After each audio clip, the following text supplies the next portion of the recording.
The world believed he was dead. Bi-Gwang, the assassin whose name alone could silence warlords and make mercenary armies tremble, had vanished in fire and blood. His own syndicate betrayed him, riddling his body with bullets, leaving him broken in the gutters of soul. But death was not the end.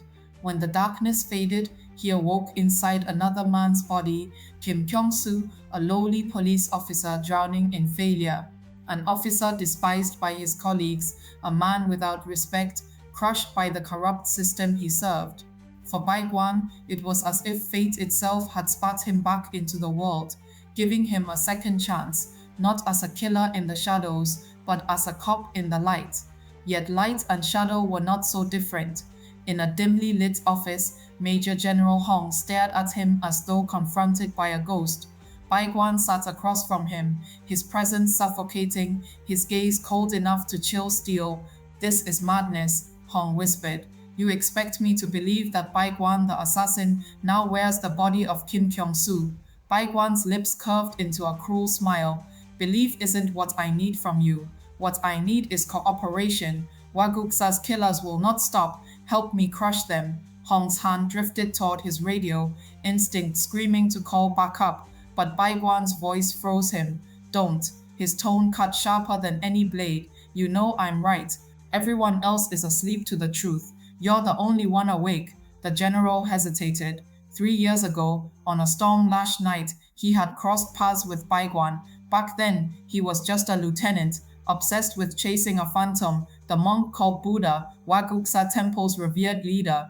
Hong had come closer to catching him than anyone before. That was when Bi-Gwang appeared, mask on, blades drawn, ordered to kill him. But instead of taking his life, the assassin had spared him. "I'll let you live," Bi-Gwang had said that night, removing his mask to speak man to man. "But you have 3 years to bring Buddha down. Fail and I'll return for you." Now those 3 years were up. Bi-Gwang leaned across the desk, pressing a pen against the general's throat. "You failed." Hong's breath trembled. "Not for lack of trying. I've bled men for evidence. I've seen what others deny. Hwaguksa isn't just a temple, it's a nest of killers. Their leader, Yuwa, calls himself Buddha. But the higher-ups, they silenced me. They said to touch Hwaguksa was to anger God himself." Bai-Gwan's eyes narrowed. "Excuses? No," Hong snapped back, slamming a folder on the desk. "Proof. Not all of it makes sense, but it's there. If you want to hunt Buddha, you'll need this." Bai-Gwan's smile returned, dark and sharp. "Then maybe I'll let you live a little longer." The next morning, the Ulsan police station erupted in chaos. The door slammed open as Bai-Gwan strode in, his boots echoing on the tiled floor. Every head turned. He was supposed to be gone, fired, disgraced. Yet here he was, radiating a dominance that made seasoned officers avert their gaze. "Good morning," he drawled, his voice mocking. "You!" Station Chief Choi Jin-ha stormed out of his office, face red with fury. "Didn't I tell you never to show your face here again?" But before his rage could crest, another voice cut through the room. A calm, heavy voice. Major General Hong stepped in behind Bai-Gwan. The room froze. Every officer stiffened, saluting instinctively. Choi's face drained of color. "I'm Major General, to what do we owe the honor?" Hong's eyes swept across the room, then landed on Bai-Gwan. "I came to check on Kim Gyeongsoo. He's my savior. Take good care of him." The silence was thunderous. The man they mocked as a failure now stood shielded by one of the most powerful officers in Korea. No one dared breathe a word against him. When the crowd dispersed, Hong leaned in close. "Do you need anything else from me?" Bai-Gwan smirked. "You've done plenty, but since you're so highly ranked, perhaps one more favor." Night fell. The Hwaguksa temple lay shrouded in mist, its bells silent, its sacred halls deserted. A lone figure in black slipped through its gates, mask concealing his face. His presence was a storm held in human form. The monk stirred, sensing intrusion. "Who trespasses here?" A voice answered from the shadows. "A poor parishioner, whose soul festers with resentment. Tonight I am no man. I am a vengeful spirit." The monk's eyes blazed. He hurled burning sticks of incense like spears, flames slicing the air. The intruder caught them effortlessly, crushing embers in his fist. "A monk should not desecrate his own temple," Bai-Gwan sneered, stepping into the faint light. The monk demanded his identity, his voice quivering with rage. But before an answer came, Bai-Gwan snapped his fingers. Dozens of assassins surged forward from the temple's side halls, blades glinting, shadows alive with killing intent. They struck as one. The temple erupted in blood. Bi-Gwang moved like a phantom, his strikes precise, brutal, unstoppable. Throats split open beneath his hands, arms snapped, skulls cracked against stone pillars. One assassin lunged from above.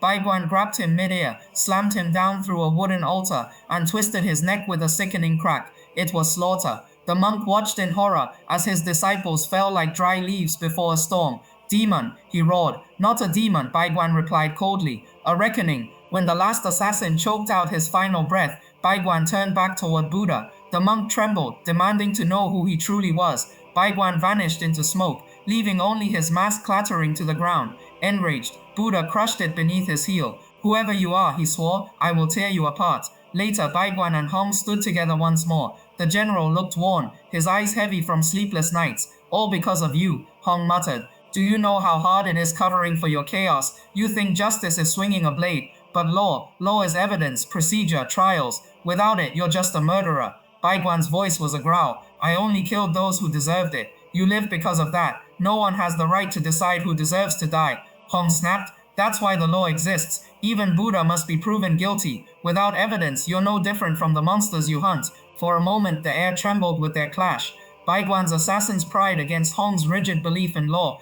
Two men, two worlds, yet bound by the same enemy. Finally, Hong said, if you want to make a real difference, rise in the ranks. With power, you can move armies, not just corpses. Bi-Gwang's eyes narrowed. Then tell me, how do I rise? At the station, he cornered Officer Jo Kyung-hee. What does it take to rise in rank, he demanded. She blinked, startled. Promotion, for a rookie like you, 10 years minimum. Exams, merit, years of service. He cut her off. Too long, there must be another way. She hesitated, then lowered her voice. There is. Special promotion. Catch a high-profile criminal. Someone the higher-ups can't ignore. Then they'll have no choice but to move you up. Bi-Gwang's lips curved into a feral grin. Without another word, he vanished. The hunt had begun. The stench of narcotics hung heavy in the Ulsan night. Music boomed from a nightclub where drug lords and gangsters laughed under neon lights. To them, the police were nothing but tools to be bought or avoided. But tonight, the wolf walked among them. Bi-Gwang pushed through the club's doors, eyes scanning the crowd. His target sat in a corner booth, surrounded by bodyguards.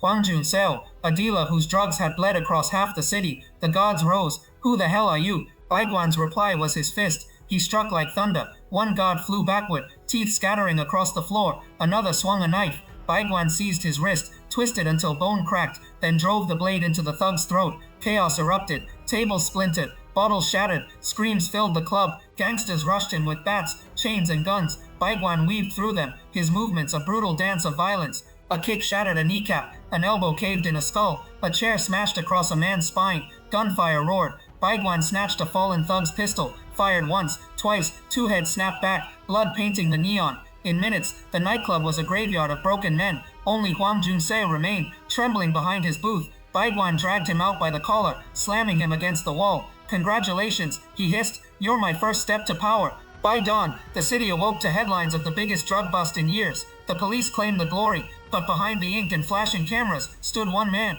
his path carved not by law, but by blood. Bi-Gwang, once the world's greatest assassin, now reborn as a cop, had chosen his road. He would rise, step by step through the ranks of corruption and betrayal, not to serve the law, but to bend it, break it, and wield it as his own weapon. The world thought him dead, but death had only made him stronger, and those who once betrayed him, their reckoning had only just begun. To watch the next part of this video, like and subscribe to be updated.